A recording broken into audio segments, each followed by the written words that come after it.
ได้ลูกหลานได้บัดนี้ได้ไม่รักให้โตล่ะ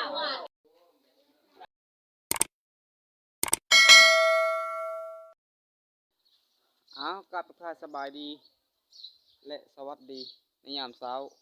ทางฝั่งลาวฝั่งไทยต่างประเทศก็ดีที่ติดตามครับส้มส่งสัญญาณลูกบรรณาทุกคนวันนี้ก็มีอย่างไรทุกคนสิพาทุกคนไปโรเลียบตามบ้านไปงานมัดเขนทุกคนนะมัดเขนน้อยๆของหลานสาวทุกคนเลยหัวลายยะหั่งก็ไปเลยทุกคนบรรยากาศตอนนี้ก็คือเห็นทุกคนเลยแต่บ่แดดมันแดดแต่มันไม่ล่มทุกคนเลยถือว่าบรรยากาศก็แจ่มใสดีคือเก่าทุกคนประมาณนี้สภาพบ้านก็ได้ถือว่าสูงละดูหนาวบัดหนาวบัดร้อนทุกคนเลยถือว่าก็คอยย่างไปแล้วทุกคนคอยย่างไปฮอดงานมันเขตมันแดนลานซาวทุกคนก็ไม่ยังลายดอกว่าจะเข้าดงเข้าป่าก็ไม่ได้เข้าทุกคนเลยก็มีแต่ไปตามสภาพทุกคนนะสูงหน้าหนาวนี่ก็มีแต่งานทำงานประมาณนี้งานน้อยๆทุกคนเลยผมมีอย่างไรทุกคนเลยหรือว่าผู้โคตัวแขนก็ได้แขนลานสาวจึงมีคูก็เลยมัดแขนทุกคนเลยมัดแขนเอาควันกับประมาณนี้วิธีชีวิตของคนบ้าน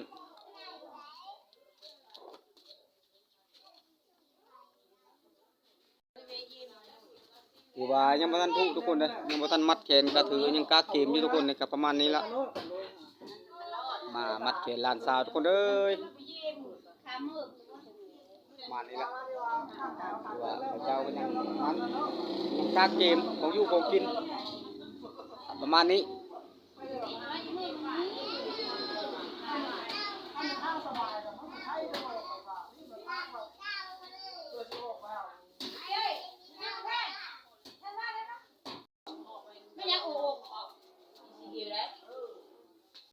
ถือว่าบรรยากาศภายในเรือนครูทุกคนก็ประมาณนี้ละมีเมนูประมาณนี้ทุกคนเลยตอนครับ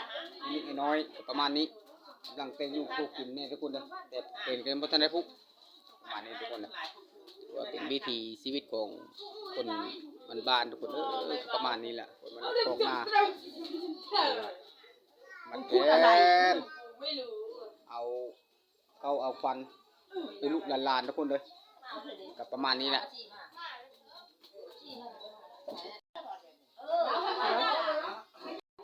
คือว่ากำลังสู้ฟันทุกคนเลยประมาณนี้แหละ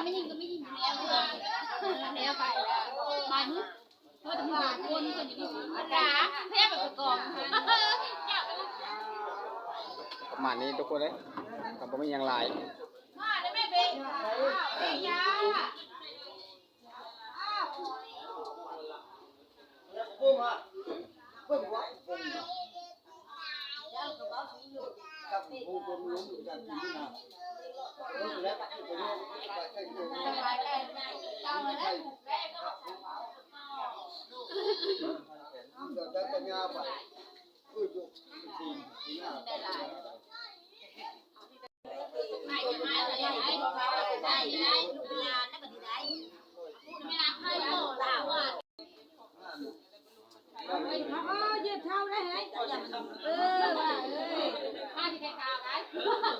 มันบ่พอใจความใจกามันเนี่ย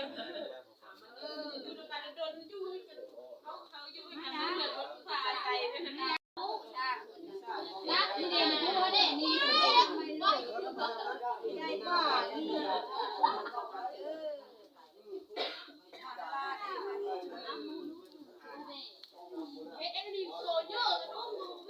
คือกับประมาณนี้ทุกคนเลยการผูกคอตัวแขนกันมีไก่ผู้อุกตูซ้ำนุ่งไก่ผู้สูงตูซ้ำสางทุกคนเลยประมาณนี้แล้วเอาลายยางก็กันเฉพาะผูกแขนก็ทุกคนเลยปานนี้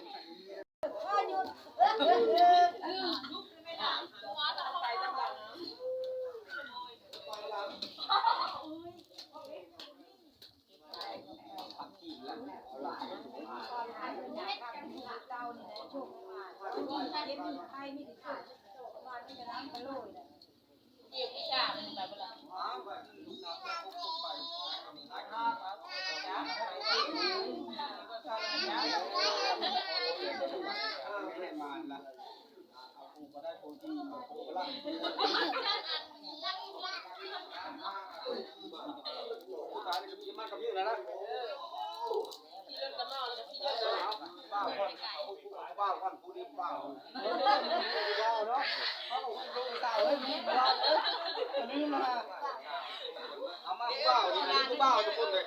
แบบว่าก็คือทุกคนในหมู่ในสังคมของมือนึงไปเนาะเอาชาวเราตุ้มไปมันจะยังคำเป็นว่าอันนี้เป็นผู้เป็นขี้นี่ละไปประมาณเท่าไหร่นะบัดเอาเงินไปสร้างเดี๋ยวไป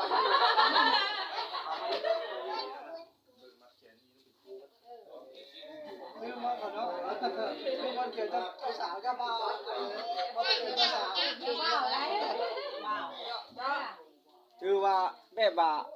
คุณผู้หญิงกับคุณผู้หญิงฮักกันคนบ่มีหยังหลายดอก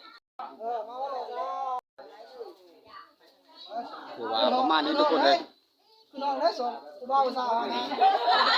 คือว่าผู้บ่าวผู้สาวทุกคนเลยประมาณนี้นะคือทุกคนได้เห็นแล้วทุกคน เขางงอะไรเหรอวะ เจ้าบ่าวเจ้าสาวเข้าห้อง ประมาณนั้นละ เข้าไปแล้วอย่าพาออกมาได้บอกมีกระลำได้ครับเนี่ย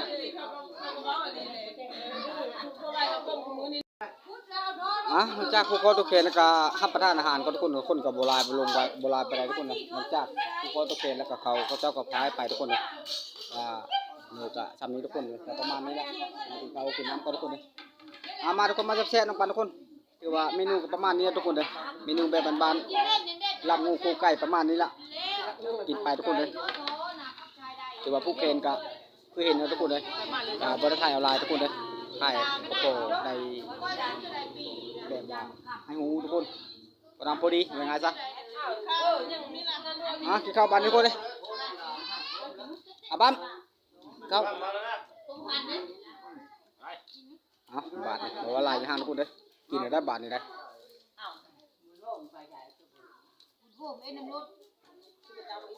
ถือว่าเจ้าผู้แก่กับเจ้าสาวกับเจ้าบ่าวกับรับประทานอาหารด้วยกันคนประมาณนี้แต่ว่าภาพอยากสะท้อนแสงนั้นขอโทษขออภัยทุกคนเลยประมาณนี้แหละอยากให้อายคืนนุ่งทุกคนเลยเป็นผู้ฮักผู้เพ่งเขาเจ้าทุกคนเลยแต่ผมมีอย่างไร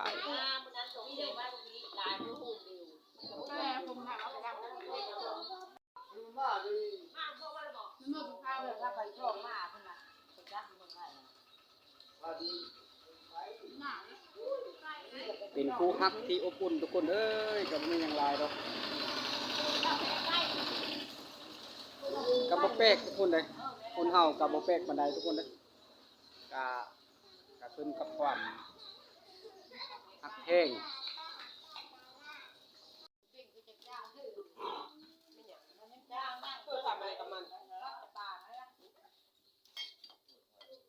พ่อพังยังกินหรอ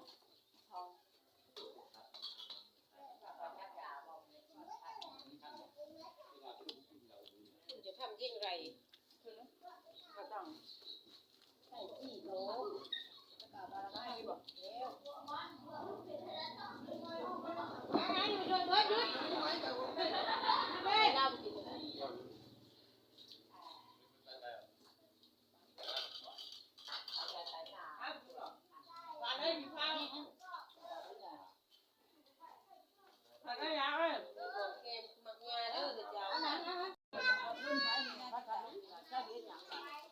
บ่มีหน้าตาสิมันไม่ลดประตูได้บ่อีล่ะถือประมาณนี้ทุกคนเลยกินข้าวกินน้ำกินยำผู้เขาตัวเก่งกับประมาณนี้ทุกคนเลยถือว่ากับบ่มีอย่างไรทุกคนเลยถือว่าผสมแล้วก็ทุกคนฮักเป็นกันก็อยู่ที่อย่าปะอย่าละอย่าไล่ทุกคนเลยถือว่าคลิปนี้ก็มาทำนี่ก็ได้จบเลยทุกคนเลยถือว่าเจอกันคลิปหน้าทุกคนขอชมแล้วก็ขอบคุณทุกคนที่เขาชมให้กำลังใจทุกคนนะเอาเจอกันคลิปหน้าทุกคนสำหรับคลิปนี้จบซ้ำนี้